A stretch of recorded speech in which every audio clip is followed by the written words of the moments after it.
Well, hey folks, welcome to another episode here at Gideon's Tactical.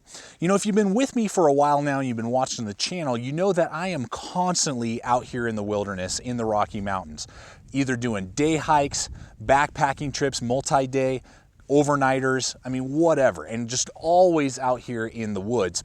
And I want to walk through with you today my water system. What are the containers as well as filtration or, you know, boiling systems that I use when I'm out here, either, again, for any of those things I just listed, regardless if it is just a day hike for a couple hours or it is going to be a multi-day backpacking trip, so that I can better help you guys when you're out there trying to decide what containers, what systems to carry, purify, and maintain your water would be best for you. So we're here today on a day hike. I've got my big backpack here, carrying a lot of my gear that I'm testing today. And in this backpack, I have all of my water containers and my water filtration. So I'm just gonna pull them all out, talk you through them today, show you what I have and what I regularly carry with me, and hopefully it'll point you in the right direction when you're purchasing your different purifiers and water containers, and give you good ideas on the best items to purchase when we're talking about water and hydration. Now, the first thing is the Camelbak Bladder. Now, there's a lot of water bladders out there on the market, but this is really the one that I prefer after having used lots of different brands and lots of different even versions of Camelbak and what they have to offer. This is their mil-spec model. Now, they have lots of different sizes. This happens to be a 70-ounce model, and that seems to work really well for me for day hikes and things like that. I don't really need 100 ounces. It's just a little too much for me. I never drink all of it. But why I like this one so much are a couple things. First off, the mouth is really well done in that it's a lot easier to use than some of the older models. The other thing as well, when you open it up, there's a membrane that helps split the bottle, so that, or the bladder. So as you fill it up, it keeps it from getting too bulgy and kind of bubbly, and kind of keeps it in a slim format. It won't allow it to expand more than a certain amount because it goes right down the center of the membrane. Then as we close it back up, you can just see here how easy that is. Boop, one squeeze, one turn, there we go. The other thing is there's a quick release down here, not only for quick cleaning, but also a lot of packs, you know, you need to feed the hose through the back end. This makes it very easy to feed it through the slits in your backpacks, and I'm always swapping through backpacks because we review a lot here. So I just have to push the button, click it out, it doesn't leak, and I'm able to then feed the hose through, then find the hole again, snap it right back into place. These mil-spec versions also come with this neoprene coating, little sleeve over the hose itself.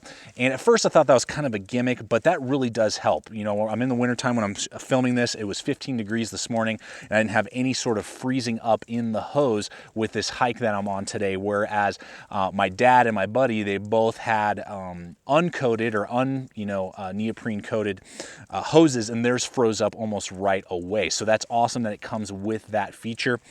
Finally, as we go along here, near the end, this tip not only comes with the cover, you don't have to buy that separate, so it's going to protect your mouthpiece. You know, if you lay it down, it's not going to get in the dirt. I like that feature a lot. There is another quick release tab here as well that allows you just to remove that, and you can actually just use their on-off switch. This is an on-off switch, so lots of different features that some of the other models don't offer. And if you push that, you can actually get a little bit of leakage out, and you know, you can put it in your hand, and if you have a dog, you can let them lap out of your hand if you don't want to get into the pack and actually, you know, pull their bowl out. So I use that a lot with my dog Tommy.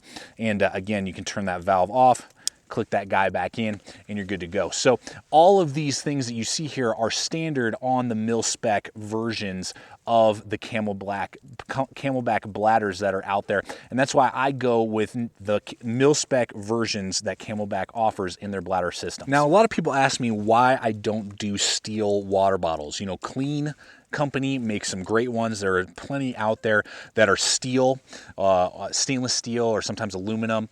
And a lot of people ask me, well, why don't you carry those? The main reason for me is because in the system that I choose to go with, I want to have the capability to, if need be, boil a lot of water, but also cook in it if need be. Now, steel cups, if I had to, steel bottles, I could boil water in them in a fire or something like that, but I'm basically going to trash the bottle after I do that. And I can't really cook anything in it. If I was really out there and I got stuck and I had to maybe live a couple days, I couldn't brew anything, cook anything, do anything like that.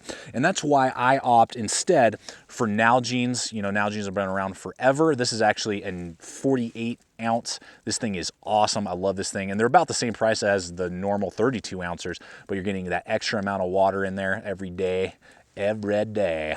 But yeah, so I usually rock this guy actually, depending on the size and length of my hike, but then I do a steel cup instead of steel bottles. And you can pick these up anywhere. GSI makes some great ones. You can get on Amazon for about 10 bucks. I usually go to Walmart and pick up their Ozark brand. It is stainless steel, it's not aluminum. As you can see, have had a lot of love over the years with this guy. And those are about $6. So you can save yourself a little bit of money if you go to the Amazon, if you go to Walmart over Amazon, you know, but you're gonna get the handles, which is also a big plus, so that unlike a steel water bottle, if I had to boil water in it, I gotta come up with some way to get it off the fire, you know, use sticks, hopefully I don't knock it over, something like that. With this, I can just put it in my fire, trash the crap out of it if I need to. I got handles, I can cook in it, I can do a lot more things than a steel water bottle would offer me.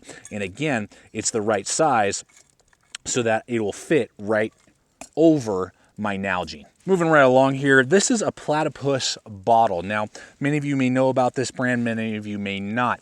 This is basically a collapsible water bottle. Now, they do make bladders just like we saw that Camelbak makes, but I'm just not as happy with the features that they offer versus what, again, those mil-spec bottles come with from Camelbak, or bladders come with from Camelbak. So this Platypus, though, I like having one of these as one of my go-to water bottles. The main reason is they're ultra lightweight.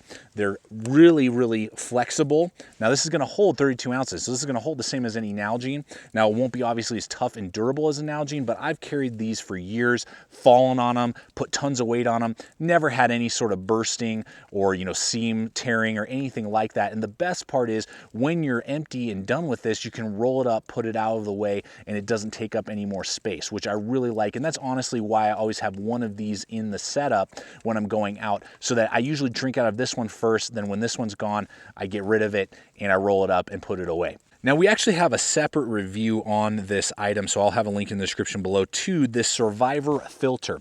Because what happens when I've drank all the water that you've seen in all of those, and maybe I got trapped, I got lost, whatever, and I may need to purify some contaminated water. Well, this is the water filter that I also always have with me in my packs when I'm going out, even if it's for a short day hike or, again, multi-day. And I also put them in a lot of my bug out bags and survival kits. The reason for this is that it's very small, about the same size as a life straw, but it gives you way more features than a life straw does. It has teeth on the bottom so that you can screw them into, for a little bit extra, they sell these little bags that you can put your contaminated water into. I can screw it onto the end of it, squeeze it out, and then fill up all the Nalgenes and my water bladders and everything else that you saw there. So that's a huge plus. Or if I need to just get a quick drink, the cap comes off and I can suck it right through like a straw, which is also awesome. And it's very high on its filtration capability. We'll get rid of viruses as well as bacteria, and we'll go down to, if I remember, 0.05 or 0.02, I can't remember, microns. Really tight on the microns, and it's just really compact. Just offers you a lot. It'll do, I believe, 1,000 liters before the filter needs to be replaced, and it's going to run you about 30 bucks. So all those things combined really make this my go-to compact water filter that I carry on me when I'm going out there all the time, and is awesome. So again, I'll have a link in the description below that goes into a lot more details, shows it in action, but I love that thing. And that's what happens when all of my water's been drank. That's what I rely on to filter it out. Well, folks, I really hope that this video has helped you out with your hydration system, pointed you in the right direction, maybe changed your idea on some of the materials or bottles or containers that you were thinking about purchasing, shown you what I use on a regular basis, and I'm out here a lot, so they get a lot of use and a lot of work, and these are just the items that I've found work for me in my system. Ultimately, you have to get out there, test out the gear, decide what works for you and your system, and that will help you when you're out there and you need to stay hydrated. So guys, as always, thank you so much for checking out the channel. Please subscribe, comment, like, share this video. Check us out on all the relevant social media. Links are in the description below. And as always, remember, stay equipped, stay prepared, and we'll see you out there.